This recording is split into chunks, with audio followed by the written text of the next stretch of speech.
پیسہ رکھنا اور پیسے کی محبت اور ہوس دونوں میں فرق ہے.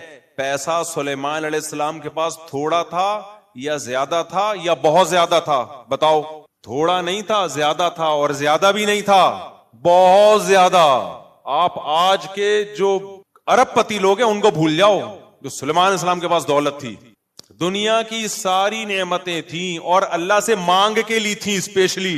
حبلی ملک لا ينبغی لأحد من بعدی. انداز دیکھو، اے اللہ ایسی حکومت چاہیے. جب حکومت ہو تو وسائل کے ساتھ ہو نا، تو وسائل میں دولت ہی تو ہوتی ہے. ایسی حکومت دولت چاہیے میرے بعد کسی کو بھی نہ ملے. لو بھائی، اب جہاں مولانا طارق مل صاحب کا کہ طنز بنتا ہے تو معاذ اللہ پھر سلیمان علیہ السلام پر بھی بنتا ہے کہ نہیں بنتا؟ تو آپ کا کیا خیال ہے، سلیمان علیہ السلام اپنی قوم میں دنیا کی محبت کی برائی بیان نہیں کرتے ہوں گے؟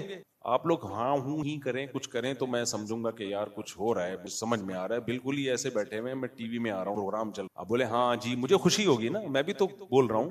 تو سلیمان علیہ الصلوۃ والسلام کیا لوگوں کو دنیا کی محبت پہ بیان نہیں کرتے ہوں گے؟ یقیناً کرتے ہوں گے. لوگوں کو بتاتے ہوں گے بھائی دنیا سے دل نہ لگاؤ. پیغمبر سے زیادہ کون دنیا سے بے رغبتی دل میں ہو. اس کے باوجود تھوڑی نہیں بلکہ دولت ایسی کہ سلیمان علیہ السلام کے بعد قیامت تک ایسی دولت کسی کو نہیں ملے گی. ہواؤں پہ حکومت، جنات پہ حکومت. سمندروں میں جنات غوطے لگا کے ہیرے جواہرات نکال کے لاتے تھے.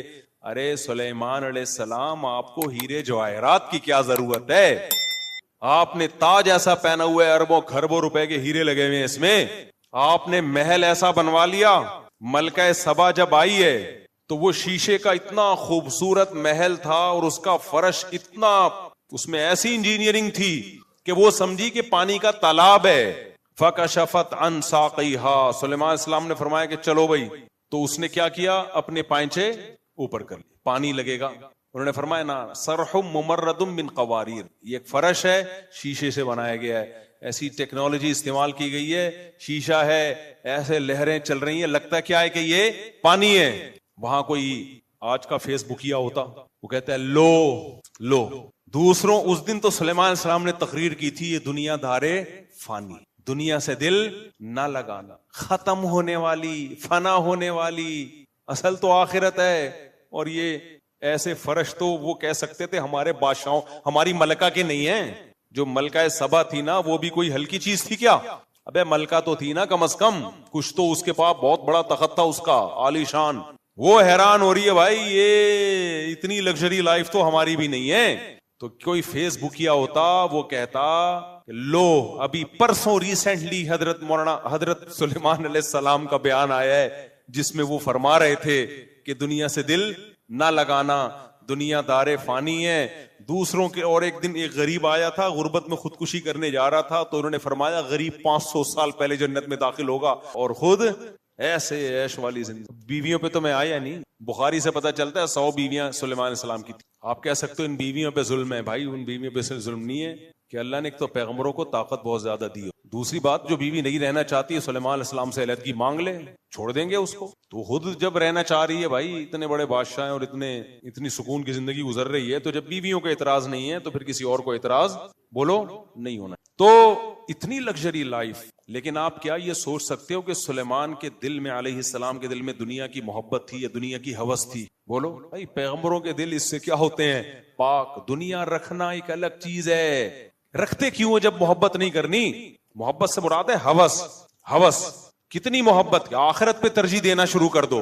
اتنا دل لگاؤ، یہ جائز نہیں ہے. اور اتنا دل لگاؤ کہ چھن جانے کا بہت زیادہ خوف ہو، ڈپریشن میں جانے لگو. یہ دنیا کی محبت ہے.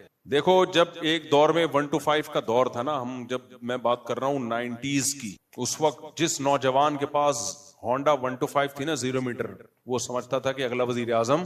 اسٹائل ہی چینج ہو جاتا. اس کی آواز بڑی اچھی تھی، آواز آتی تھی ساؤنڈ. میرے پاس بھی تھی تو میں بھی ساؤنڈ میکر کے پاس لے جا کے نا اس کو یہی کرتا رہتا تھا یار یہاں سے ٹک ٹک کی. پھر میں نے GTO 1 to 5 رکھی صرف ساؤنڈ کی وجہ سے. اس کی آواز اور اچھی تھی، ٹک ٹک ٹک کی آواز آتی تھی نا GTO 1 to 5. جنازے کی قیمت پہ بیچی ہے پھر میں نے، تو کیونکہ محلے والوں نے اس کو چلا کے بیڑا غرق کر.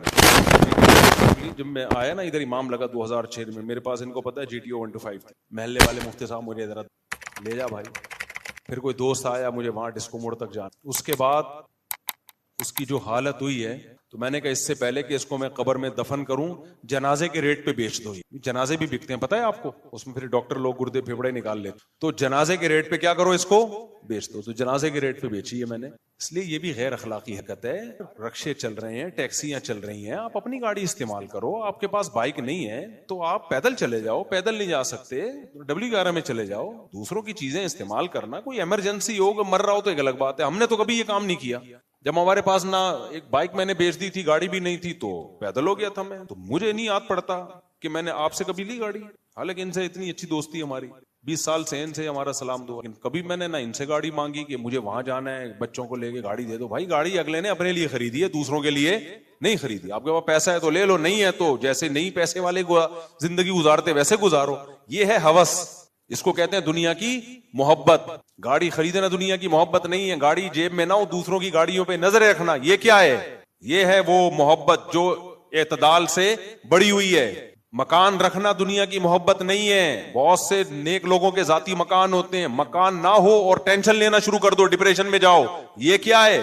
دنیا کی محبت. پتہ ہے آپ کو میرا جنازہ اٹھنے والا ہے, تھوڑے دنوں میں مرنے والا ہوں, دیواروں اینٹوں سے دل نہ بہلاؤ. سلیمان علیہ السلام کے اتنے بڑے بڑے محلات تھے, دل نہیں اٹکا ہوا تھا, موت کے لیے ہر وقت تیار. اور آخرت اور دنیا کا ٹکراؤ ہوتا تو دنیا کو لات مار دیتے کہ بھائی جانا تو اللہ کے پاس ہے, اس دنیا سے اتنا دل لگاؤ جتنا یہاں رہنا ہے. سمجھتے کہ نہیں سمجھتے؟ ہمارے شیخ حضرت مفتی رشید احمد صاحب رحمہ اللہ کی لائف بڑی لگژری تھی. گاڑی ایسی خاندانی 20 دفعہ بیان میں بتا چکا ہوں. حضرت زمیندار بھی تھے, بہت آخری عمر میں بہت پیسہ آیا جب وراثت وغیرہ ملی. تو حضرت جب گاڑی خریدنے گئے ہیں نا, اچھا حضرت کا بھی یہی نظریہ تھا کہ ذاتی مکان نہیں, گاڑی اچھی ہو, لباس اچھا ہو, خوراک اچھی ہو. ذاتی مکان تو پھر بچوں کے لیے آخر میں ایک فلیٹ لے لیا تھا انہوں نے, گھر والوں کے لیے اپنے, ورنہ زندگی انہوں نے ایسے ہی کرائے کے گھروں پہ اور مدرسے نے جو گھر رہنے کے لیے دیا ہوا تو اسی پہ گزارا, اپنا نہیں بنایا. کہا مسافر خانہ ہے, کیا بنانا ہے. ہاں گاڑی اچھی ہو, کیونکہ گاڑی بھائی کرائے کے گھر یوز ہو رہا ہے نا, تو کرایہ دے کے یوز ہو رہا ہے. اب آپ 10 سال بھی کرایہ دیتے رہو تو وہ گھر کی قیمت وصول نہیں ہوتی, اور 10 سال کے بعد پھر وہ قیمت اور بھی بڑے مسائل ہیں. اضافی پیسہ کسی کو اللہ نے دیا تو بنا لے, میں منع نہیں کرتا. میں منع کروں گا بھی تو آپ کون سا باز آؤ گے. شریعت میں جائز بھی ہے, اگر بہت پیسہ ہے تو ٹھیک ہے, لیکن اپنے خرچوں کو روک کے توڑ کے گھر بنانا, یہ دنیا کی محبت. تو گھر اگر ہے آپ کے پاس اضافی پیسہ ہے ٹھیک ہے, نہیں ہے ٹینشن لے رہے ہو, ٹینشن لینا اس کی علامت ہے کہ آپ کے دل میں دنیا کی محبت ہے.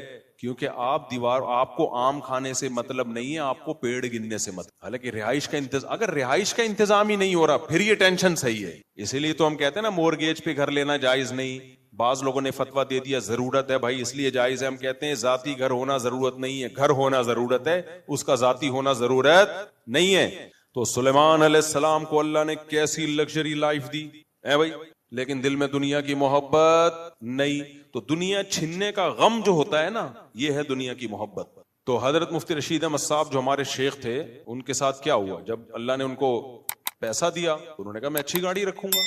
پیسہ ہو پھر بھی نہ اچھی گاڑی ہو, نہ اچھی رہائش ہو آپ کی, یہ پھر دنیا سے بے رغبتی نہیں ہے, بلکہ یہ کیا ہے, کنجوسی. اٹ از کالڈ, بولو, کنجوسی. بہت سے لوگوں کے پاس پیسہ ہے, کم بختوں کو صحیح کپڑے پہننے کی توفیق نہیں ہوتی. کہتے ہیں ہم سادہ بہت ہیں اس لیے ناڑا لٹک رہے ہیں, سادہ بہت. ایسے غریب بنے ہوں گے, آدمی کا دل چاہتا ہے اس کو زکات دے. اور ہماری قوم بھی انہی ناٹک سے متاثر ہوتی ہے. وہ حضرت اتنے بڑے ہیں, پھٹ پٹی بائک پہ گھومتے ہیں. اگر واقعی حضرت جی کے پاس پیسے نہیں ہے پھر تو ٹھیک ہے, اگر پیسے ہیں تو یہ پھٹ پٹی بائک پہ گھومنا یہ کنجوسی ہے یا 2 نمبری ہے, دونوں میں سے ایک تو ہے. کنجوسی تو واضح ہے, 2 نمبر اس لیے کہ پھر لوگوں کو یہ شو کرنا کہ میں یا تو بہت بڑا بزرگ ہوں, یا میرے پاس پیسے ہی نہیں ہے, یا مجھے جو چندہ ملتا ہے میں بالکل خود استعمال نہیں کرتا. بعض ٹرسٹ میں بھی ایسا ہوتا ہے کہ وہ ایسے وہ بنے ہوئے ہوں گے, ایسے سادے, جیسے لگتا ہے کہ بیچارے کو کبھی کھانے کو روٹی نہیں ملی, تاکہ لوگ سمجھیں صرف غریبوں کا خیال ہے, اپنا تو بیچارے کو خیال ہے ہی نہیں. وہ ناٹک ہے میرے بھائی, تو پہن لے یار, اچھے کپڑے پہن لے, ہم تجھے لا کے دے دیتے ہیں. ان کمبختوں کو دو پھر بھی نہیں پہنتے. یار اگر میرے پاس پھٹے ہوئے کپڑے ہوں, کپڑے خریدنے کے پیسے نہیں ہیں, کوئی مرید ہدیے میں لا کے دے دے, مفتی صاحب جب بھی آؤ پھٹے ہوئے کپڑے پہنے ہوئے ہوتے ہیں, یہ میری طرف سے کرتا شلوار گفٹ, پھر بھی میں اگر میں نہیں پہن رہا, اس کا مطلب گڑبڑ ہے کہ نہیں ہے؟ اس کا مطلب گیٹ اپ کو کیش کرایا جا رہا ہے. سمجھتے ہو کہ نہیں سمجھتے؟ تو نارمل لائف گزارا کرو. اللہ نے پیسہ دیا ہے تو پیسے والے نظر آؤ, نہیں دیا غربت کو انجوائے کرو. اور یہ ہمارے نبی کی حدیث ہے. یہ ٹاپک بہت دفعہ ہو چکا ہے لیکن بہت اہم ٹاپک ہے, اس لیے بار بار بیان کرنا پڑتا ہے. نبی صلی اللہ علیہ وسلم نے ایک صحابی کو دیکھا, یا ان کے جو ہے نا پراگندہ بال اور لباس بھی بالکل ایسے غربت جھلک رہی تھی لباس سے. آپ نے فرمایا کہ اللہ نے تمہیں اتنا پیسہ نہیں دیا جس سے تم اپنا حلیہ ٹھیک کرو؟ فرمایا کہ ہاں ہے میرے پاس پیسہ. آپ نے فرمایا ان اللہ یحب ان یرا اثر نعمتہ علی عبدہ, اللہ چاہتے ہیں جب اللہ نے کسی کو نعمت دی ہو تو وہ نعمت کے اثرات اس کے لباس اور پوشاک سے نظر آنے چاہیے. حدیث کا مفہوم, سواری سے پتہ چلے بھائی پیسے والا آدمی ہے, گھر سے پتہ چلے بھائی بولو پیسے والا آدمی. اور ایک صاحب ہیں چندہ خور ہیں, ویسے تو بہت سارے صاحب ہیں لیکن جن کی بات کر رہا ہوں وہ ایک صاحب ہیں. ہمارے ایک ریلیٹیو ان کو چندہ بندہ بہت دیا کرتے تھے کہ بہت غریب ہے بہت غریب ہے. میں ان سے کہتا تھا یہ غریب گھننا ہے, یہ غریب نہیں ہے, یہ کیا ہے گھننا. گھننا سمجھتے ہو ایسے بنا ہوا ہے یوں بالکل جیسے, یہ بہت بڑی فلم ہے, یہ انگلش فلم ہے 3 گھنٹے کی گانوں کے ساتھ. سمجھ میں آ رہی ہے؟ یہ ہم نے گلشن اقبال میں کسی سے سنا تھا, میں نے کہا اس کا کیا مطلب؟ کہہ رہے انگلش فلم 2 گھنٹے کی ہوتی 3 کی ہوتی ہے اور اس میں گانے نہیں ہوتے. تو یہ انگلش فلم ہے 3 گھنٹے کی ہے اور گانوں کے, یہ بہت بڑی فلم کی بھی فلم ہے. تو اچانک ایک دن وہ صاحب ان کے گھر چلے گئے بیل بجا کے, تو پتا چلا ان کی تو بیگم بھی جاب کرتی, اتنی ارننگ بیگم سے, ان کی اپنی تنخواہ کیا ہے وہ معلومات نہیں, اچھی خاصی تنخواہ, اور گھر ایسا رکھا ہوا ہے تاکہ کوئی آئے نا گھر میں تو لگے کہ بےچارے واقعی کیا آئے, چندہ اور دے کے جائے. تو یہ اس کو سادگی کہہ سکتے ہیں؟ بولو. اب کوئی ان سے کہے یار تمہارے گھر کا حال دیکھو, چٹائیاں ڈالی ہوئی ہیں تم نے کھجور کی, اور ایک موڑا سمجھتے ہیں پنجاب میں ایک موڑا ہوتا ہے نا, وہ پہلے کھجور کی اس کا بنتا تھا کرسی ٹائپ کی, ایک موڑا رکھا ہوا ہے, کوئی ڈھنگ کے صوفے رکھ لو. کہ ہمارے نبی صلی اللہ علیہ وسلم کی زندگی انتہائی سادہ تھی تو میں بھی سادگی کو کیا کر رہا ہوں ترجیح. تو یہ دلیل ٹھیک ہوگی؟ کمبخت تو اپنا گیٹ اپ کو کیش کرا رہا ہے, نارمل جیسے ہو ویسے نظر آؤ. سوال پیدا ہوتا ہے پھر نبی صلی اللہ علیہ وسلم کے گھر میں کھجور کی چھال کیوں تھی, آپ کے گھر میں صرف ایک پیالہ کیوں تھا؟ بھائی اس کی وجہ یہ تھی کہ نبی صلی اللہ علیہ وسلم حقیقت میں مسکین تھے, حقیقت میں مسکین تھے. آپ نے غربت میں زندگی گزاری ہے, تو جو حقیقت میں مسکین ہو غربت میں ہو اس کے لیے تو ٹھیک ہے بھائی.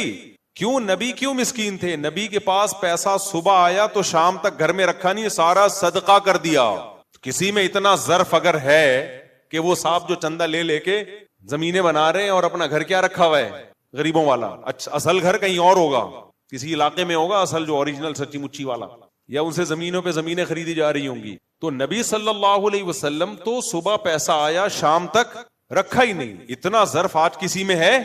بھائی صبح آیا تو شام سے پہلے سارا صدقہ, یہ بھی نہیں دیکھا کہ افطاری کے لیے بھی کچھ ہے کہ نہیں ہے. اتنا ظرف اگر کسی میں ہے تو سبحان اللہ بھائی. آج کل مارکیٹ میں ایسا ظرف کیا چل رہا ہے شارٹ, اتنا توکل کس میں ہے؟ جو خطیب اور وائز بیان کرنے والا اس میں نہیں ہے تو سننے والوں میں کہاں سے آئے گا؟ پیر صاحب میں نہیں ہے جو مریدوں کی اصلاح کر رہے ہوتے ہیں, اور اگر ان میں ہے بھی تو ان کے بیوی بچوں میں ہوگا. یہ آپ میں اتنا ظرف ہو گیا, کہیں سخاوت پہ تقریریں سن کے آپ نے کہا چلو یار نبی کے پاس تو صبح پیسہ آیا, مال غنیمت کا آ گیا یا کہیں ہدیہ آ گیا, تو جو ضرورت کا تھا استعمال کیا, باقی سارا کیا کر دیا صدقہ. چلو آج سے میں بھی یہی لائف, اسی طرز حیات کو میں اختیار کروں گا. تو صبح پیسہ آیا, آپ بلکہ صبح بھی نہیں, بیان سن کے آپ گھر گئے, گھر کے سارے صوفے آپ نے کباڑ والے کو بیچے, برتن کچن سارا خالی کیا. ایک مٹی کا پیالہ, وہ ہمارے یہاں وہ گزرتا ہے مٹی والا نا, صبح صبح مٹکے بیچ رہا ہوتا ہے مٹی کے برتن, وہاں سے ایک وہ بھی زکوٰۃ کا کہہ کے لے لیے اس سے, یا چلو پیسے دے کے لے لیے, وہ رکھا آپ نے. اسی میں چاول بھی کھا رہے ہو, اسی میں سوپ بھی پی رہے ہو. اول تو سوپ کے پیسے آئیں گے کہاں تمہارے پاس, کھجوریں اور پانی پہ گزارا ہوتا تھا, کبھی گوشت آ گیا کہیں سے ہدیہ تو اسی پہ گزارا, اور سب ختم. تو سب سے پہلے بیوی کیس فائل کرے گی کورٹ میں خلا کا, سمجھتے ہو؟ بچے مارکیٹ سے کیا ہو جائیں گے شارٹ, بولیں گے ابا یہ لائف اسٹائل آپ کو مبارک.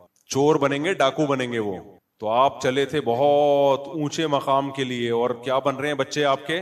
چور ڈاکو. کیا ابا نے تو کسی کام کا چھوڑا نہیں ہے, اب یہی فی الحال ہے کہ بندوق لیتے ہیں. اور نبی صلی اللہ علیہ وسلم کی ازواج نے بھی تو وہ توکل کیا. امہات المومنین کی حالت کیا تھی اس غربت میں؟ دیکھو حدیث میں آتا ہے نبی صلی اللہ علیہ وسلم گھر آئے, امی عائشہ سے پوچھا کچھ کھانے کو ہے؟ میں بار بار اس حدیث پہ تبصرہ کرتا ہوں, ہم جب گھر میں آتے ہیں تو یہ نہیں پوچھتے کہ کچھ کھانے کو ہے, ہم کہتے ہیں کیا کھانے, کچھ تو ہوگا, ہماری مرضی کا ہے یا نہیں ہے. دال ہے, گوشت ہے, کھچڑی ہے, دال چاول ہے, مچھلی ہے, کیا ہے؟ دال ہے تو تھوڑا سا ناک منہ چڑھا دیتے ہیں. تو نبی جب گھر میں آتے تھے پوچھتے تھے کچھ کھانے کو ہے؟ امی عائشہ نے فرمایا یا رسول اللہ کہیں سے کچھ ہدیہ آیا تھا, سارا صدقہ کر دیا, اتنا سا بچا ہے, یہ بچا ہے. آپ بتاؤ میں اور آپ ہوتے میٹر گھومتا نہیں گھومتا ہمارا ہے بھائی؟ میرا تو ظرف نہیں ہے, حقیقت بتاؤں, میں بھوک میں گھر جاؤں اور گھر میں غربت کی یہ حالت چل رہی ہو کہ دیکھیں کچھ ہے تو کھا لیں گے, نہیں ہے تو صبر کریں گے, بھوکے رہیں گے رات تک یا صبح تک, اللہ نے جب دے دیا تو ٹھیک ہے, نہیں تو روزے کی نیت کر لیں گے, کیا خیال ہے؟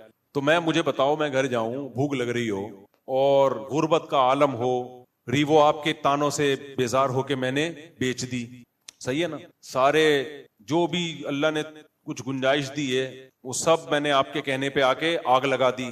نہیں جی, لوگ کہتے ہیں نبی والی زندگی, کیونکہ مفتی صاحب نے بیان کیا دنیا کی محبت بالکل بھی نہیں ہونی چاہیے. اب میں گھر گیا, پنکھا چل نہیں رہا کیونکہ بجلی کے بل دیا نہیں جا رہا, بچوں کو اسکولوں سے نکال لیا, بچے بھی آپ کو پتا ہے سمجھ رہے ہیں نا, یعنی کوانٹٹی کے لحاظ سے کیا خیال ہے, سب کو نکال لیا. اب میں اس سچویشن میں گھر گیا, بچے بھوک سے بلک رہے ہیں, ابا سارا زور پیدا کرنے پہ لگا دیا. اسلام میں صرف پیدا کرنے کے فضائل ہیں کیا ابا؟ بچوں کے لیے کھلانے اور کمانے کے فضائل نہیں ہیں, کیا خیال ہے؟ سارا زور آدھا اسلام فالو کیا ابا. اتنے میں کہیں سے کوئی اڑوس پڑوس والے کوئی نہاری بھیج دیں یا کوئی سرید بنا کے بھیج دیں کہ یار مفتی صاحب کے گھر میں سنا ہے بڑے فاقے چل رہے, اللہ نہ کرے یعنی فاقے چل رہے ہیں تو چلو یار, ویسے اللہ کا فضل ہے ہمارے اڑوس پڑوس کو اللہ نے بڑا نوازا. اس طرح کی رپورٹ اب تک ملی نہیں ہے. خیر بھیج دیا. اب مجھے ایک امید ہوئی, تھوڑی سی خوشبو آئی, یار میں بھی بھوک سے بلک رہا ہوں, بچے بھی بلک رہے ہیں, اور میں گھر آیا اور بیگم نے کہا وہ میں نے دوسرے پڑوسیوں کو ہدیہ بھیج دیا تھا, 2 بوٹیاں بچی, تو میرا تو ظرف نہیں. میں بیگم سے بولوں گا اب تیری بھی صرف 2 بوٹیاں ہی بچیں گی, کیا خیال ہے؟ یا تو میری 2 بوٹیاں بچیں گی یا تیری. ایسا ہوگا کہ نہیں ہوگا؟ بھائی اتنے نیک ہم نہیں ہیں, ہم بتا کے ہیں کہ نہیں ہم نیک ہیں, لہذا ان چیزوں کی ہم سے توقع نہ رکھو. ہم نارمل آپ کی طرح کے انسان ہیں, جتنا شریعت نے کہا بس اس حدود کا خیال کرتے ہیں, کیا خیال ہے؟ تو بہت زیادہ کی امیدیں مت لگاؤ, اس کے سائیڈ افیکٹ بہت ہیں, اگر کر بھی لیں گے تو فائدہ نہیں ہے, نقصان زیادہ ہے نہ. ہماری وہ صحتیں ہیں میرے بھائی, آپ کا کیا خیال ہے ہم اتنے فاقوں میں گزارا کر سکتے ہیں جو نبی نے کیا؟ تو جمعے کا بیان جب تک 2 پراٹھے ہمارے پیٹ میں نہ اتنے ہم سے تو بیان نہیں ہوتا. جس دن میں جمعے کو روزہ رکھ لوں تو بیان سے پتا چل, مجھے خود ہوتا ہے کہ آج بیان نہیں ہو رہا مجھ سے. تو ہمارے تو پیٹ میں 2 انڈے 2 پراٹھے دھڑام سے گریں گے, ڈبل روٹی پہ ہمارا گزارا نہیں ہے. پراٹھے کا بھاری نوالا صبح پیٹ میں گرے, آواز آئے گرنے کی, پراٹھا ہے, نقصان دہ ہے, کھانا نہیں, لیکن بہرحال اس کا بھاری نوالا. ہم چائنیز کی طرح نہیں ہے, چائنیز کے کھانے ہم جیپنیز کے ہم نے دیکھے, آدمی کہتا ہے اللہ بس دشمنوں کو ہی کھلائے یہ کھانا, یہاں سے تھوڑے سے گھاس پھوس کھا لی, یہاں سے مچھلی فش کے ایک بوائل فش کا 1 پیس, یہاں سے ان کے عجیب سے کھانے ہوتے ہیں, 1 پیس فش کا وہ بھی 1 اور آدھا, اس کو بھی 2 ٹکڑے کرتے ہیں, آدھا تم کھاؤ آدھا میں, بہت ہی نپی تلی سی ڈائٹ ان کی. ہم تو میرے بھائی جب تک پیٹ میں روٹی کا بھاری نوالا نہ گرے, صحت کے لیے نقصان دہ ہوگا, میں صحت کی بات نہیں کر رہا, میں اپنی عادت کی بات کر رہا ہوں. وہ پوچھیں ڈاکٹروں سے کیا کھانا چاہیے. جب تک بھاری بھرکم, ہمارے ایک پٹھان دوست KPK سے آئے, جامع رشید, تو اجتماع چل رہا تھا, ان کو دوپہر بھی چاول, رات بھی چاول, دوپہر بھی چاول, رات بھی چاول, ان کا 2 دن کے بعد میٹر گھوم گیا. میرا شاگرد بھی تھا, وہ کہتا ہے استاد جی پریشان ہے, ہم کو اتنا موٹا روٹی کا نوالا جب تک نہیں ملے گا نا ہمیں تسلی نہیں ہوگی. روٹی کا بھاری بھرکم, مجھے چپاتی بھی نہیں چاہیے. کہہ رہی ہیں جو آپ لوگ کے گھروں میں چپاتی بنتی ہے نا, یہ نہیں, روٹی کا بھاری بھرکم نوالا چاہیے, نوالا بھاری بھرکم. تو مدرسے والوں سے بولو ہم کو روٹی دو روٹی, تو اس کے الفاظ ہیں کہ روٹی کا بھاری نوالا پیٹ میں اترے گا تو لگے گا کہ پٹھان کے پیٹ میں کچھ گیا ہے. کہہ رہے یہ چاولوں سے یہ گائے بکری کو کھلاؤ, مرغیوں کو کھلاؤ. تو میں نے جا کے پیغام پہنچایا, میں نے کہا بھائی KPK کے طلبہ کہہ رہے ہیں روٹی کے بغیر ہمارا گزارا نہیں ہے. پھر شکر ہے انہوں نے روٹی شروع کی. تو حقیقت ہے ہمارا بھی ایسا ہی ہے. روٹی اگر گندم کی ڈاکٹر کہتے ہیں نقصان دہ ہے تو جو کی کھا لو, لیکن روٹی کے بغیر تھوڑی گزارا ہے. کچھ لوگوں نے تو روٹی کی اتنی مخالفت شروع کر دی ہے کیٹو ڈائٹ کے نام سے, وہ بھی تھوڑا غلو مبالغہ معلوم ہوتا. خیر میری فیلڈ نہیں, آپ وہ ڈاکٹروں سے پوچھیں. تو کیا کہہ رہا تھا میں, تو ہمارے نبی صلی اللہ علیہ وسلم کا حوصلہ دیکھو بھائی, کہ آپ صلی اللہ علیہ وسلم 2 3 ٹائم کھانا نہیں کھا رہے. ہم یہ کر سکتے ہیں؟ ہم تو کم میں کتنا, ابھی یہ دیکھو آپ, اس سے زیادہ میرے پاس باریک ہونے کی مزید اسپیس, اب غائب ہی ہوں گا اگر مزید باریک ہو. اب میں غائب ہونا شروع ہو جاؤں گا اگر میں مزید باریک ہوا. اس کے بعد ختم. کل بھی ایک صاحب ملے جو بہت ہی باریک تھے, بہت باریک. یار میں نے ان سے کہا آپ کچھ ویٹ بڑھاؤ. میں نے کہا اب آپ کے پاس مزید باریک ہونے کی اسپیس اب غائب ہی ہو گیا. آپ ایک تصور آئے گا شلوار پجامہ چلتا ہوا آ رہا ہے, ہم کہیں گے کسی زمانے میں اس کے اندر ایک صاحب ہوا کرتے تھے, اب سے صرف شلوار اور کرتا اور پجامہ رہ گیا ہے. بہت باریک تھے. کبھی آپ کو دکھاؤں گا, آپ بولو گے مفتی صاحب بالکل صحیح نقشہ کھینچا. اور وہ باریک بھی کیوں ہوئے ہیں یہ میں بولوں گا کہ کیوں ہوئے تو پھر وہ سمجھ جائیں گے میری بات ہو رہی ہے, پھر یہ مناسب نہیں ہے. خوشبو لگا کے اکیلے میں آئے تو بتاؤں. کچھ ٹاپک ملک کے ایسے چل رہے ہیں وہ سیاست میں بہت زیادہ پڑ گئے. اب سیاست میں وہ کس کو فیور کر رہے ہیں یہ نہیں بتاؤں گا میں تاکہ کسی کا راز فاش نہ ہو, لیکن ان کے باریک ہونے کی وجہ کیا ہے؟ وہ جو سیاسی مسائل چل رہے ہیں نا, J U I, P T I, Shehbaz Sharif, establishment, تو وہ اتنا زیادہ وہ ایسا تو فلانا ایسا, تو پھر بالآخر گھوم پھر کے امام مہدی اور دجال آنے والا ہے بس. تو وہ نا یہ ٹک ٹاک دیکھ دیکھ کے اور یہ خبریں سن سن کے ڈپریشن میں جا جا کے کیا ہو گئے. میں نے کہا بھائی اپنی صحت کا خیال کرو اللہ کے بندے. آپ کے سوچنے سے ملک ٹھیک نہیں ہوگا. ملک انسانوں کے لیے بنتے ہیں نہ, تو اگر ہم اپنا ہی بیڑا غرق کرنا شروع کر دیں تو ملک کے ٹھیک ہونے کا ہمیں فائدہ کیا ہوا پھر؟ تو ایسا زیادہ ڈپریشن میں نے کہا چھوڑ دو, میڈیا دیکھنا چھوڑ دو, سوشل میڈیا پہ آنا چھوڑ دو, صحتیں برباد ہو گئی بھائی. اچھا خیر کیا بات کر رہا تھا میں, تو ہمارے نبی صلی اللہ علیہ وسلم کا یہ ظرف, تو ہماری تو بھائی صحتیں بھی ایسی نہیں ہیں. نمبر 2, اگر ہم افورڈ کر بھی لیں تو گھر والے وہ توکل نہیں کریں گے, اس کے سائیڈ افیکٹ بہت ہوں گے, طلاقیں ہوں گی, بچے باغی ہوں گے. تو ہمارے نبی کا تو گھرانہ بھی سید تھا بھائی, ان میں سب میں توکل تھا. سیدہ فاطمہ رضی اللہ تعالی عنہا نبی کی خدمت میں آئیں کہ چکی پیس پیس کے ہاتھوں میں کیا پڑ گئے ہیں؟ کھڈے. کوئی ملازم دے دیں, کوئی غلام دے دیں, کوئی باندی دے دیں, خدمت کرے. آپ نے فرمایا غلام اور باندی سے اچھا تمہیں عمل نہ بتاؤں؟ سیدہ فاطمہ نے فرمایا ضرور. فرمایا ہر نماز کے بعد 33 دفعہ سبحان اللہ, 33 دفعہ الحمدللہ, 34 دفعہ اللہ اکبر. یہ غلام اور باندی سے بہتر ہے. مطلب غلام باندی نہیں ملے گا, کوئی خادم گھر میں نہیں. اپنی بیٹی کے لیے یہ توکل. تو بیٹی بھی اللہ پہ اعتماد والی تھی, چلی گئی. داماد بھی اللہ پہ اعتماد والے, سیدنا علی, وہ بھی خاموش. تو ایسا گھرانہ بھائی اگر کسی کو ہو, ہمارا تو سسرال اس ٹائپ کا نہیں ہے, اور ہم جن کے سسرال ہیں ہم بھی ایسے نہیں ہیں. اگر ہماری بچی کے لیے کوئی یہ کہے کہ کوئی بھی خادم نہیں, کچھ بھی نہیں, اور ہاتھوں میں گڈھے پڑ جائیں تو ہم برداشت کر لیں گے. آپ بھی نہیں, کوئی بھی نہیں کرے گا برداشت. تو اس لیے جو جتنا افورڈ کر سکتے ہو نا. وہ ایک مزاحیہ کلپ نظر سے گزرا, ایک آدمی کو عادت پڑ گئی تھی دوسری کی بیویوں کو اپنی بیوی بھولے سے کہتا تھا اور گھر میں گھس جاتا تھا, تو کئی دفعہ پٹا. تو اور سرٹیفکیٹ لے کے گھوم رہا تھا کہ مجھے بھولنے کی بیماری ہے, تاکہ پٹوں نہ تو بتا سکوں کہ بھائی میں مجھے بھولنے کی کیا ہے بیماری. تو کسی نے کہا کبھی بھولے سے اپنی بیوی کو بہن بولا ہے؟ تو کہتے ہیں ہم اتنا بھولتے ہیں جتنا افورڈ کر سکیں. ہم اتنا بھولتے ہیں جتنا افورڈ کر سکیں. یہ جو شراب پی کے طلاقیں دیتے ہیں نا, تو طلاق واقع ہو جاتی ہے. خود اگر شراب پیو, اس کے واقع نہ ہونے کی کوئی شریعت میں دلیل موجود نہیں ہے. جبری طلاق بھی واقع ہو جاتی ہے. اچھا جب میں نے جبری طلاق کی بات کی نا کہ زبان سے 2 جبری طلاق تو واقع ہو جاتی ہے, تو کچھ لوگ کیا کرتے ہیں, جو میرے پورے دلائل نہیں آدھے دلائل دے کے اس پہ ری ایکشن ریکارڈ کروا دیتے ہیں مختلف قسم کی سرکاروں سے. تو یہ خیانت ہے. آپ جو دلیل دے رہے ہو اس کا میرے کلپ میں جواب موجود ہے. میں نے کہا نا جبری طلاق, کیونکہ طلاق کا تعلق زبان سے ہے, زبان سے. بعض لوگوں نے کہا کہ جب کفریہ جملہ ہم جبر میں زبان سے کہتے ہیں, کوئی ہمیں موت کی دھمکی دے رہا ہو تو کفریہ جملہ زبان سے نکالنے سے طلاق نہیں ہوتی. تو گن پوائنٹ پہ کفریہ جملہ زبان سے نکالنے سے انسان کافر نہیں ہوتا, تو طلاق تو کافر ہونے سے ہلکی چیز ہے نا بھائی. کوئی گن پوائنٹ پہ آپ سے کفریہ جملہ نکلوائے تو اسلام کہتا ہے آپ کافر نہیں ہوگے, کیونکہ جان بچانے کے لیے آپ نے زبان سے جملہ کفریہ کہا ہے. تو بعض لوگ کہتے ہیں کہ جب کافر نہیں ہوتا جبرن, تو طلاق تو کفر سے کم درجے کی چیز ہے, تو جبرن وہ طلاق کیسے واقع ہو جاتی ہے؟ اس کا میں نے تفصیل سے جواب دیا ایک ایک چیز کا.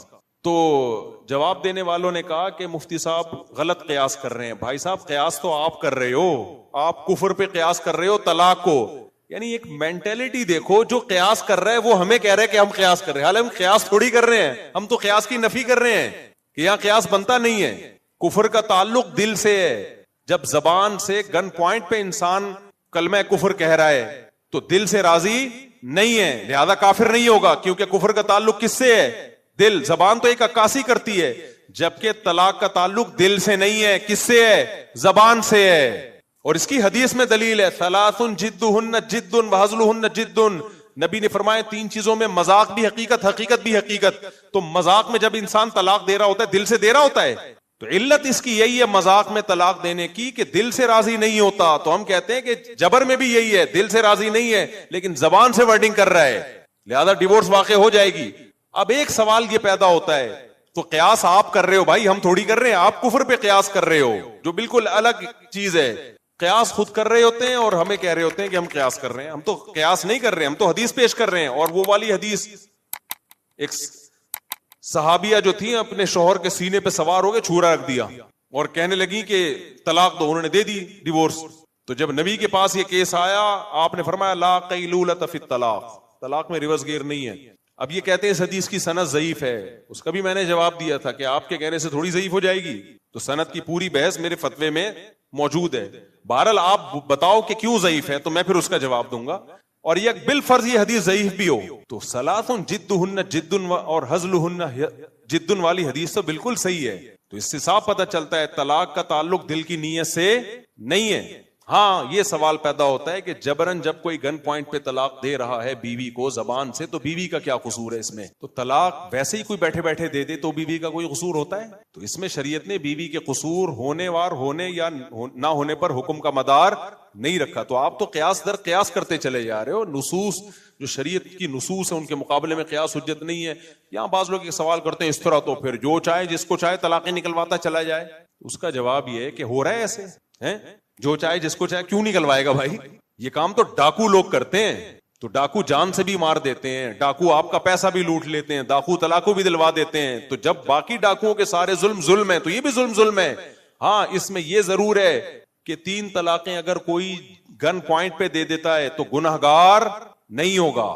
شریعت میں جبرن جو کام کروائے جاتے ہیں نا ان میں آخرت کے لحاظ سے گناہ معاف ہوتا ہے، دنیا کے حکام جاری ہوتے ہیں. آپ کے گن پوائنٹ رکھا کہ سامنے والے کو قتل کر دو، آپ کے لیے قتل حلال ہے؟ بولو. اگر آپ مار دو گے تو دیت دینی پڑے گی آپ کو. یہ نہیں کہہ سکتے میں مجبور تھا. دنیاوی حکم دیت کیا ہے وہ بہرحال جاری ہوگا. اور یہاں تو آخرت کا حکم بھی ہوگا کہ پھر بھی قتل حلال نہیں ہے آپ کے لیے. آپ بھوک سے مر رہے تھے یا کسی نے گن پوائنٹ پہ آپ سے کہا کہ فلاں سے روٹی چھین کے کھا لو، ایک روٹی مجھے تو ایک خود کھاؤ. آپ خود کھائیں گے روٹی، گناہگار نہیں ہوں گے کیونکہ گن پوائنٹ پہ ہو رہا ہے. یہ جان بچانا پہلے فرض ہے.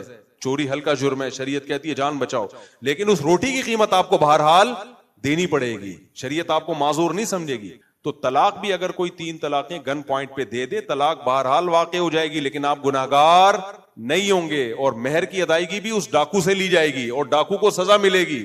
اور اتنی سخت سزا ملے گی کہ اگر ڈاکو کے بارے میں یہ پتا چل جائے کہ یہ اس طرح کے کام کرتا ہے یا آئندہ بھی خطرہ ہے تو حکومت قتل کر دے گی اس کو.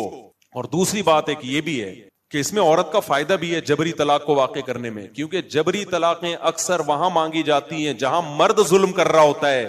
مرد اگر ظلم نہ کر رہا ہو تو کسی کا دماغ خراب نہیں ہے جبرن طلاق دلوائے. آج کل عدالتی خلا کا جو حال ہے، شریعت کا کہاں خیال کرتی ہیں خلا عدالتیں؟ تو یہ بیچاری مجبور اور لاچار عورتیں کہاں جائیں؟ تو ان کا یہی حل ہے کہ گنڈے بدماشوں کو پیسے دیے جائیں. اور ایسے کیس ہمارے سامنے آئے ہیں، مرد ظلم کر رہا ہے، مار رہا ہے، پیٹ رہا ہے عورت کو، اور کورٹ میں جب کیس جاتا ہے تو کورٹ شریعت کا خیال نہیں کر رہی، کورٹ نہ ثبوت مانگ رہی ہے. بہت سارے مسائل ہوتے ہیں بھائی. اور کچھ مار پیٹ تو ایسے تو گواہی نہیں ہوتے اس کے اوپر، وہ رشتہ داروں کو پتا ہوتا ہے. اب گواہوں کے بغیر اگر کورٹ فیصلہ کر دے گی تو کورٹ کا فیصلہ نافذ نہیں ہوگا، کیونکہ اس کا امکان ہے کہ عورت جھوٹ بول رہی ہے. لیکن اب رشتہ داروں کو پتا ہے کہ سچ بول رہی ہے، اس کے گھر کے اندر بڑے مسائل چل رہے ہیں، اس پہ ظلم ہو رہا ہے، لیکن وہ ظلم ہم کورٹ میں ثابت نہیں کر سکتے. تو آپ کے پاس صرف ایک راستہ رہ جاتا ہے کہ مار پیٹ کی طلاق دلواؤ. تو اس میں بہت ساری مظلوم عورتوں کا فائدہ ہے.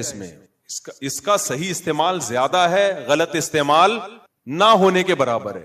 میرے پاس زندگی میں صرف ایک کیس آیا جبری طلاق کا کہ ڈاکوؤں نے گن پوائنٹ پہ کسی سے طلاق دلوائی، 3 طلاقیں. صرف ایک کیس آیا پوری زندگی. ہم تو مفتی ہیں نا، یعنی مسائل بتاتے ہیں BCوں، لیکن درجنوں کیس ایسے آئے ہیں جہاں زبردستی طلاق نکلوائی گئی کیونکہ شوہر عورت پہ ظلم کر رہا تھا. خاص طور پر جب نکاح نامے کے ڈاکومنٹس ہی نہ بنے ہوں تو عدالت خلا کا کیس لے گی نہیں. وہاں کیا کرو گے آپ؟ کتنے کیسز ہوتے ہیں، شادی ہو گئی، نکاح نامہ شوہر نے اپنے پاس رکھ لیا. اب شوہر نے جب نکاح نامہ چھپا کے اپنے پاس رکھ لیا بیوی کا بھی، تو بیوی پہ ظلم ہو رہا ہے. بیوی کورٹ میں جائے گی تو کورٹ تو کہے گی نکاح نامہ لاؤ، نکاح نامہ عورت کے پاس ہے ہی نہیں. بہت ساری صورتیں ہوتی ہیں. گاؤں دیہاتوں میں تو ابھی بھی نکاح کی رجسٹریشن ہوتی نہیں ہے, ان کا تو کورٹ سنتی نہیں ہے ان کو. ایسی صورت میں بھائی فقہ حنفی میں حل ہے, اور کسی کے پاس, اور یہ فقہ حنفی کا یہ مسئلہ قرآن و سنت کے عین موافق ہے. ایسی صورت میں یہی ہے کہ چترول لگاؤ اور زبان سے طلاق نکلواؤ, جان چھڑواؤ اس کی. اور ہم نے چترول سے بھی دیکھے ہیں واقعات, ظلم کر رہا ہے نہیں چھوڑ رہا تو تیرا باپ بھی چھوڑے گا. صحیح ہے نا. ابھی ریسنٹلی 4 دن پہ پرانا واقعہ ہے کہ ایک خاتون سے شادی ہوئی, لڑکی ڈاکٹر تھی, بہت ایجوکیٹڈ تھی, دھوکے سے شادی کر لی. اب 2 بچے پیدا کر کے لڑکی کو چھوڑا ہوا ہے, نہ خرچہ دے رہا ہے, نہ نان نفقہ دے رہا ہے. اتنے بڑے مسائل کھڑے ہو گئے, تو پکڑائی میں بھی نہیں آ رہا, نکاح نامہ بھی غائب کیا ہوا ہے. تو پھر یہی ہوا کہ کچھ لوگوں نے رابطہ کیا کچھ لوگوں سے, وہ کچھ لوگوں کا میں تھوڑی نام بتاؤں گا. تو اس بندے کو بلایا گیا, اس کو الحمدللہ اس کے اگلے پچھلے گناہ معاف کیے گئے اور اسے طلاق نکلوائی, اس لڑکی کی جان چھوٹی. تو خیر کہاں سے کہاں بات چلی گئی. تو تبھی ہم کہتے ہیں خوشبو لگا کے آیا کرو, فیس بک اور یوٹیوب پہ کلپ بازی چھوڑ دو, یا تو ہمیں خوشبو لگا کے آنے دو یا آپ خوشبو لگا کے آ جاؤ. تو سامنے بیٹھ کے بات ہوتی ہے تو پھر مزہ آتا ہے, ایسے نہیں ہوتا کلپ بازیوں سے. یہاں سے ہم آپ ادھورا کلپ چلا کے ریئیکشن ریکارڈ کروا دیتے ہو, لوگ سمجھتے ہیں ماشاءاللہ بھائی ویل ڈن, کیا جواب دیا بھائی صاحب, جواب نہیں دیا, ڈرامے بازی کی, اور قیاس آپ کر رہے ہو, آپ کے پاس کوئی حدیث نہیں ہے. تو خیر میں کیا بات کر رہا تھا, تو اسی طرح شراب جب کوئی پیتا ہے تو کہتے ہیں ہمارا دماغ کام نہیں کر رہا تھا. کم وقت تیرا دماغ کام نہیں کر رہا تھا تو ماں کو طلاقیں دیتا نا, بہن کو طلاقیں دیتا. شراب پینا بھی شریعت میں قابل معافی نہیں ہے. یہ لوگ یورپ سے متاثر ہیں. شراب پی کے اگر کوئی کسی بندے کو قتل کر دے تو شرابی کو قصاصاً قتل کیا جائے گا, حالانکہ قتل تو قصاص ذرا سے شبہے سے ساخط ہو جاتا ہے, لیکن یہاں شریعت کہتی ہے قاتل کو قتل کیا جائے گا. قاتل اگر یہ کہتا نا میرا دماغ کام نہیں کر رہا تھا, تو شریعت قاتل کی اس بات کو ویلیو نہیں دیتی. کیوں؟ اسلام کہتا ہے تیرا دماغ شراب پینے کے بعد کام نہیں کر رہا تھا نا, پینے سے پہلے تو کام کر رہا تھا, کہ پینے کے بعد کچھ بھی ہو سکتا ہے. تو جب قتل معاف نہیں ہے تو طلاق کیسے معاف ہو گئی؟ طلاق قتل سے کم درجے کی چیز ہے. یہاں بھی امام حنیفہ کا موقف بہت جاندار شاندار ہے کہ قتل معاف نہیں ہے تو بیوی کو طلاق دینا کہاں سے معاف ہو گیا؟ اگر خود شراب پی ہے اور طلاق دے دی تو واقع ہو جائے گی, کیونکہ یہ کہنا کہ بالکل دماغ کام نہیں کر رہا تھا یہ غلط ہے. شرابیوں کمبختوں کا اتنا دماغ کام کر رہا ہوتا ہے کہ بہن کو طلاق دینی ہے, ماں کو دینی بھی, ہمیشہ کمبخت بیوی کو ہی دیں گے طلاق, کسی اجنبی کو نہیں دیں گے جا کے. سمجھتے ہو کہ نہیں سمجھتے؟ اس لیے واقع ہو جاتی ہے. اور خواتین جب کہتی ہیں نا, روتی بھی آتی ہے, میرے شوہر نے تو پی رکھی تھی تو مجھے ڈیورس دے دی, تو میں تو ہائے میرے بچے, ہائے میں یہ ہو گیا. ہم کہتے ہیں ہو گئی, کہہ رہے میرا کیا قصور ہے, پی اس نے تھی, سزا ہم کو مل رہی ہے. تو ہم جواب میں کہتے ہیں آپ کو سزا نہیں مل رہی, آپ کو شریعت فیور دے رہی ہے. جو کمبخت نشہ کر کے 3 طلاقیں دے سکتا ہے وہ بیوی کو 3 گولیاں بھی مار سکتا ہے. جان سستے میں چھوٹ گئی آپ کی. کل وہ چاقو بھی مار سکتا تھا, بچوں کا گلا دی. شراب پی کے دیکھتے نہیں کیا یورپ امریکہ میں جہاں قانون کی اتنی بالادستی ہے, پورے ناپا جاتا ہے. ہم جو وہاں کسی یورپ کے کنٹری میں تھے, گاڑی جیسی رکی ایک بندہ آ گیا نا ناپنے کوئی آلہ لے کے, خیر ہمیں داڑیاں ٹوپیوں میں دیکھا چلا گیا. میں نے کہا یہ کیا ہے؟ کہہ رہے ہیں یہ لوگ دیکھتے ہیں کہ زیادہ تو نہیں پیوی, تو کہہ رہا ہے اس کو جب شکل سے اندازہ ہو گیا پینے والی پارٹی لگ نہیں رہی ہے تو نکل لیا. کہہ رہی ہمیں سہولت ہے کہ ہمیں عام طور پہ جو مسلمانوں کو نہیں دیکھا جاتا, ورنہ گوروں کو چیک کرتے ہیں. تو اتنی چیکنگ کے بعد بھی ایسے خطرناک حادثات ہوتے ہیں پینے کے بعد کہ آپ کی سوچ. تو اس لیے میں ان سے کہتا ہوں پی کے دے دی نا, یہ اچھا ہو گیا, جان چھوڑ گئی, کہیں اور شادی کر, ورنہ کل 3 چاقو مار دیتا. ایسے واقعات ہیں. اپنے کزن کو گولی مار دی شراب پی کے, دشمنیاں چلی ہیں, جیل میں چلے گئے, عمر قید کی سزا ہو گئی, بہت مسائل ہیں. تو شراب کوئی ہلکا جرم ہے کیا؟ کچھ بھی ہو سکتا ہے بھائی پینے کے بعد. تو خیر ہم جلدی سے بات کو سمیٹ کے ختم کریں. اس لیے اپنے بچوں کو خدا کے لیے انسان کا بچہ بناؤ, مولاناؤں سے ملاؤ ان کو. تمہارے پاس تبلیغی جماعت کے علاوہ اور علماء کے بیانات کے علاوہ اپنے بچوں کو ٹھیک کرنے کے لیے کوئی اور آپشن بولو نہیں ہے. ہماری یونیورسٹیوں کے پاس اتنی پاورفل موٹیویشن نہیں ہے کہ آپ کے بچے سے شراب چھڑوا دیں. شرابی بنا تو سکتے ہیں, وہ چھڑوا نہیں سکتے. کتنے نیک شریف شرفا بچے یونیورسٹیوں میں گئے, چرس پینا شروع کر دی, انہوں نے سگریٹ پینا شروع کر دی. تعلیم کے ہم خلاف نہیں ہیں, بار بار ہم بتاتے ہیں, ماحول کے خلاف ہیں. تو اس لیے آپ صبح و شام مفتی تقی صاحب ایسے, تو تبلیغی جماعت والے ایسے, مولانا طارق جمیل صاحب ایسے, وہ گاڑیوں میں گھوم رہے ہیں. مفتی تقی صاحب نے گورنر کی حمایت کر دی, یہ وہ لفافہ لے رہے ہیں, یہ کر رہے ہیں, معاذ اللہ. تو آخر میں جب تمہارا بچہ بیڑے گا نا, تم بولے کہ کسی مولوی صاحب کے پاس بیٹھ. میں نے بہت دیکھے ہیں, ہماری عمر 50 ہونے والی ہے، بس تقریباً ہو ہی سمجھیں گئی ہے، تھوڑے سے دن رہ گئے 50 کا ہو جاؤں. تو کیا خیال ہے 50 سال میں مریخ پہ ہم نے ٹائم گزارا ہے یا چاند پہ زندگی گزری ہماری؟ اسی آپ لوگوں میں ہی گزری ہے. تو اور رپورٹیں ہمارے پاس آپ سے زیادہ، کیونکہ ہمارا پبلک میں اٹھنا بیٹھنا اور ہر طرح کے لوگوں میں اٹھنا بیٹھنا. ہم اگر گورنر کے ساتھ بیٹھیں تو نیگیٹو کمنٹ یہ دیکھو حکمرانوں کی چاپلوسی کرنے والے، جب رکشے والوں کے ساتھ بیٹھتے ہیں تو پھر یہ نہیں آتا کہ دیکھو غریبوں کے ساتھ بیٹھنے والے. بھائی ہر طرح کے لوگوں کے ساتھ بیٹھتے ہیں. تو اب مجھے ایک بات بتاؤ، ہم پبلک میں رہتے بھی ہیں الحمدللہ، پبلک کے حالات بھی ہمیں معلوم ہیں، تو رپورٹیں کم ہوں گی یا زیادہ ہوں گی ہمارے پاس؟ زیادہ ہوں گی. تو میں آپ سے عرض کر رہا ہوں کہ آپ علماء کو برا بلا مت کہو، کیونکہ آپ کے کہنے سے آپ کے بچوں کے دل سے علماء کا احترام، اور ایک دفعہ جب احترام نکلا نا تو آپ کے پاس اپنے بچوں کو انسان کا بچہ بنانے کے لیے تمام تر آپشن ختم. ابھی پرسوں پٹیل ہاسپٹل کسی کام سے جانا ہوا تو ایک صاحب ملے، میں ڈپریشن کا مریض تھا، کہنے آپ کے بیان سن سن کے ڈپریشن میری ختم. ایسے تو 20 کیس ہیں، تو ڈپریشن کے پیشنٹ بھی مولویوں کے محتاج ہو گئے ہیں، ایسے تو بہت ہیں. ویڈیو ایک پڑی ہوئی ابھی میرے پاس، وہ کسی نے انگلینڈ سے بھیجی کہ میں گولیاں کھا رہا تھا میری ڈپریشن چھوڑ، اور ایک صاحب نے کہا میں پتہ نہیں 5 سال سے علاج کر رہا تھا ڈاکٹر سے، میری وہ میڈیسن ساری چھوٹ گئی. تو کیا لطیفوں سے چھوٹ گئی ہے؟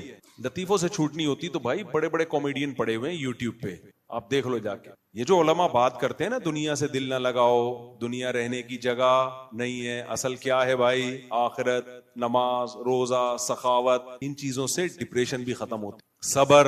صبر کی جو ٹیبلٹ اللہ نے قرآن میں دی ہے، الذین اذا اصابتہم مصیبہ، اللہ فرماتے ہیں جب ان کو کوئی مصیبت پہنچتی ہے تو کیا کہتے ہیں؟ انا للہ و انا الیہ راجعون، ہم اللہ کے غلام ہیں اور ہم نے لوٹ کے کس کی طرف جانا ہے؟ اللہ کی طرف. یہ ٹیبلٹ، یہ میڈیسن نفسیاتی ڈاکٹر کے پاس، جو نفسیات کا علاج کرنے والے ڈاکٹر ہیں، نفسیاتی تو وہ ڈاکٹر ہی نفسیاتی ہو گیا نا، جو نفسیات کا علاج کرنے والے ڈاکٹر ہیں ان کے پاس نہیں ہے. ایک امریکہ سے ایک خاتون تھی، انہوں نے بتایا کہ میرے گھر والے حیران ہیں کہ تو 5 سال سے میڈیسن لے رہی ہے تو چھوٹی کیسے یہ تیری ڈپریشن؟ چھوٹی کیسے؟ وہ مان نہیں رہے، ڈاکٹر نہیں مان رہے. تو کہتے ہیں ہم نے بتایا مولانا صاحب کے بیان سنتی مفتی صاحب.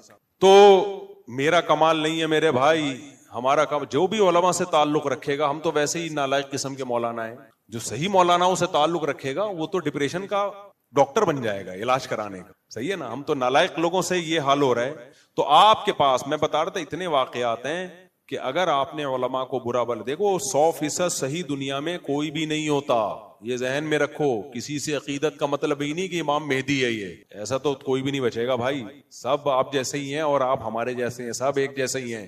تھوڑا کوئی پڑھ لکھ تھوڑا زیادہ جاتا ہے، 2 بول اس کو زیادہ اچھا، 2-4 نمازیں زیادہ پڑھ لے گا تو. لیکن بات علماء کی ہو رہی ہے. اگر آپ اس طرح سے علماء کے خلاف باتیں کرو گے نتیجہ کیا نکلے گا کہ آپ کی جب اولادیں جوان ہونا شروع ہوں گی نا پھر آپ پچھتاؤ گے. یورپ امریکہ سے زیادہ ماڈرن سوسائٹی کوئی ہو نہیں سکتی.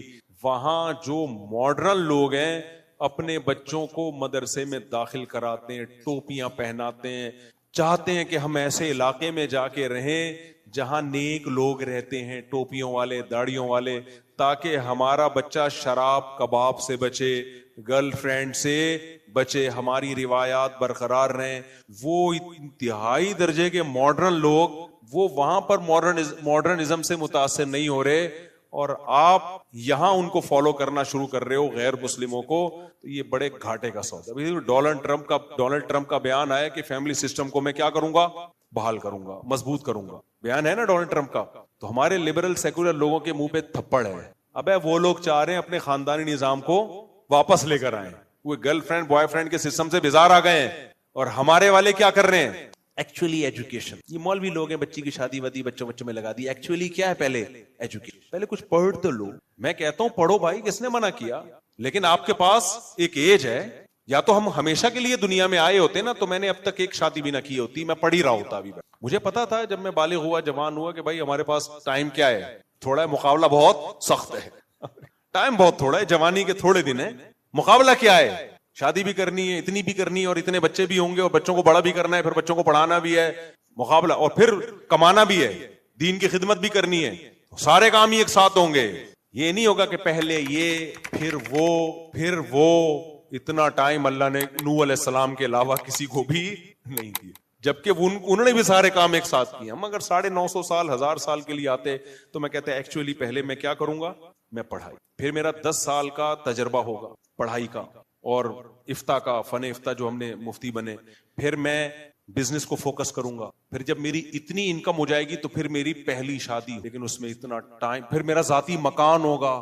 کیا خیال ہے؟ اس کے بعد جا کے پروگرام ویسے ہی ختم ہو. پھر وہی ہے کہ جب دانت تھے بادام کھانے کے لیے تو بادام خریدنے کے پیسے نہیں, جب بادام خریدنے کے پیسے آ گئے تو بادام کے منہ میں دانت. کیا یہ مثال عورتوں پہ بھی فٹ آتی ہے اور آدمیوں پہ بھی فٹ. تو ڈونلڈ ٹرمپ نے کہا ہے کہ ہم فیملی سسٹم کو چاہ رہے ہیں کہ, تو بھائی وہ لوگ پچھتا رہے ہیں, وہ آ رہے ہیں اس طرف, لیکن اب ان کے ہاتھ سے معاملہ نکل چکا ہے. ہمارے ہاتھ سے معاملہ بھی نکلا نہیں ہے, ہمارے لبرل بھی انہی کے دم ہلا رہے ہیں. تو میں وہ جلدی سے مثال دے کے بیان ختم کرتا ہوں میرے بھائی. تو ہوتا کیا ہے کہ جب لبرل سیکولر لوگ جو ساری زندگی علماء کو برا بلا کہتے ہیں, جب ان کے بچے بگڑتے ہیں نا, ہم نے بڑے بڑوں کو دیکھا ہے, مفتی صاحب ہمارے بچے کو رائے لے جاؤ اجتماع میں اپنے ساتھ. میں کہتا ہوں میں تو شادیوں والا ہوں, مشہور ہوں, بھلے 4 شادیاں کرا دو, ہمیں انسان کا بچہ بنا دو. میں ماں باپ کو بتاتا ہوں میرے پاس مت بٹھاؤ, بگڑے گا. میں بتاتا ہوں, شروع میں تو کہتے ہیں بگڑے گا, لیکن اب کہتے ہیں بگاڑو اس کو, ہم تو چاہ رہے ہیں یہ والا بگڑا ہوا ہمیں چاہیے بگڑا ہوا ہمیں. پھر تم جاؤ گے تبلیغ میں, تمہارے پاس کوئی آپشن نہیں ہے. آپ کو پتا ہے انسان کا بچہ بنے گا, تمیز سے بات کرنا سیکھے گا, احترام سیکھے گا. مفتی صاحب اس کو اپنے ساتھ بٹھایا کرو. ایسے بہت سے لوگ آئے ہیں, مفتی صاحب بس یہ بچہ میں نے آپ کو دے دیا, خرچہ ہمارا ہوگا, رہے گا کس کے ساتھ؟ آپ کے ساتھ. میں کہتا ہوں میں اپنے بچے پالوں یا پورے, میں بیان میں بٹھا دی نہیں, وہ سب بیان سے نہیں, پورا یہ رکھ لو. جب یہ انسان کا بچہ بن جائے نا, اس میں مسالہ وسالہ لگاؤ, ٹھیک ہے نا, انسانوں والا مسالہ لگاؤ, انسان بن جائے تو ہمیں پارسل کر دو. تو اس لیے میرے بھائی علماء کو برا بلا مت کہو. تمہارے پاس اسلام کے علاوہ اپنے بچوں کو انسان کا بچہ بنانے کے لیے کوئی آپشن نہیں ہے, اور اسلام علماء ہی سکھاتے ہیں. ٹھیک ہے, اس میں 2 نمبر بھی ہوتے ہیں تو 1 نمبر بھی, سارے تھوڑی غلط ہو سکتے ہیں. اور جو 1 نمبر ہے اس کا مطلب یہ نہیں کہ ان سے کوئی غلطی نہیں ہو سکتی. انسان تو پہلے ہے نا, وہ عالم مفتی بعد میں. تو خیر غالب ہے سعید ابن مسیب بہت بڑے تابعی ہیں. بعض علماء کی رائے ہے کہ تابعین میں سب سے بڑا مقام حضرت سعید ابن مسیب کا ہے رحمہ اللہ تعالی. وہ کہتے ہیں کہ میں نے انسانوں میں جب غور کیا نا, پہلے میں نے اچھے انسانوں کو دیکھا کہ جو اچھے اعمال کرتے ہیں. جب میں ڈیپ میں گیا تو ہر اچھے انسان میں کوئی نہ کوئی خامی مجھے نظر آئی. پھر کہتے ہیں میں نے برے لوگوں کو دیکھا, چور, اچکے, ڈاکو, شرابی, کبابی. جب میں ان کی ڈیپ میں گیا تو دیکھا ہر برے میں کوئی نہ کوئی خوبی ہے. بہت اہم ملفوظ ہے, اس کو اچھی طرح ذہن میں بٹھائیں. کہتے ہیں میں نے کہا انسان تو 2 ہی طرح کے ہیں, اللہ نے پیدا کیا, یا تو اچھے یا برے. تو اگر اچھوں کی کسی خامی کی وجہ سے ہم ان کو اچھا سمجھنا چھوڑ دیں تو پھر دنیا میں کوئی بھی اچھا نہیں ہے. اور اگر بروں کی کسی خوبی کی وجہ سے ہم اچھا سمجھنا, بروں کو اچھا سمجھنا شروع کر دیں, اس کا مطلب دنیا میں کوئی برا ہے ہی نہیں. جبکہ شریعت نے بتایا خیر شر ہمیشہ ساتھ ساتھ چلیں گے, اچھے برے ہمیشہ رہیں گے. نہ ایسا ہو سکتا ہے کہ برے مارکیٹ سے شارٹ ہو جائیں, نہ ایسا ہو سکتا ہے کہ اچھے مارکیٹ سے شارٹ ہو جائیں. تو کہا پھر میں نے کہا یہ ہمارا جو کرائیٹیریا ہم نے بنایا ہوا ہے نا, کہ اچھے کا مطلب وہ جس میں کوئی برائی نہ ہو, اور برے کا مطلب وہ جس میں کوئی اچھائی نہ ہو, یہ معیار ہی غلط ہے. معیار یہ ہے کہ جس کی خوبیاں زیادہ ہیں, تھوڑی بہت خامیاں ہیں, تو ان تھوڑی بہت خامیوں کو اگنور کیا جائے گا, اور اس کو کیا کہا جائے گا, بندہ اچھا ہے یار, بندہ نائس ہے. ہاں تھوڑی بہت 2-4 غلطیاں ہو جاتی ہیں. اس دن بیان دے دیا تھا عمران خان کے خلاف یا اس کے حق میں, یار اس میں ہم اختلاف کرتے ہیں. اس دن مولانا فضل الرحمان کے فیور میں بیان دے دیا تھا یا ان کے خلاف دے دیا, یار ان کی ذاتی رائے. یہاں مسجد صاحب سے کیا ہوئی ہے, فیور یا مخالفت, جو بھی آپ اب اس کو اپنے لحاظ سے فٹ کر دینا, ٹھیک ہے نا. یا اس دن فلانے کے خلاف بول دیا تھا, ڈمکانے کے خلاف بول دیا, یا اس دن یہ ان سے عمل غلط ہو گیا تھا, کچھ بھی. تو کوئی بھی دنیا میں ایسا اچھا نہیں. تو میں کہہ رہا ہوں مفتی تقی صاحب کی بات پر اگر آپ کو اختلاف ہے نا کہ وہ گورنر کی حمایت کر دی, تو آپ بولو بھائی بڑے عالم ہیں, اچھے عالم ہیں, ہماری رائے میں ان سے کیا ہو گئی ہے اس دفعہ سیاسی غلطی, حالانکہ ہوئی نہیں ہے, لیکن چلو بول لو غلطی ہو, ختم. اس پہ یار اتنا لان تان. تو اچھے کا معیار یہ خوبیاں کیا ہو میرے بھائی, زیادہ ہوں, تھوڑی بہت خامیوں کو کیا کیا جائے گا, نظر انداز, چلو یار جانے. اور اگر خامیاں زیادہ ہیں تو 2-4 اچھائیوں سے کوئی اچھا نہیں بن جاتا. کچھ لوگوں میں یہ بھی ہیضہ ہو جاتا ہے ہر ایک کو اچھا ہی کہنا ہے, بندے مار دیے, چور ہے, ڈاکو ہے, دنیا کا بیڑا غرق کر دیا, ایک دن چائے پلا دیا آپ کو بس اپنے خرچے پہ, آپ کہہ رہے ہو یار بندہ حاتم طائی کی قبر پہ لات مار دی, میں گیا مجھے اتنی رسپیکٹ دی اس نے. رسپیکٹ دی تو بندہ کر کیا رہا ہے؟ کتنے انسانوں کے قتل سے اس کے ہاتھ رنگین ہو چکے ہیں, کتنی کرپشن, کتنے لوگوں کا پیسہ ہڑپ کر گیا. 2-4 اچھائیوں سے کوئی اچھا نہیں ہو جاتا. ایسے تو شاید شیطان میں بھی ایک کوئی آپ کو کوالٹی مل جائے, مستقل مزاجی, یہ شیطان کی کوالٹی ہے. اب تک ڈٹا ہوا ہے کہ نہیں توبہ کروں گا میں. غلط جگہ مستقل مزاجی استعمال ہو رہی ہے, لیکن یہی اچھی جگہ ہوتی.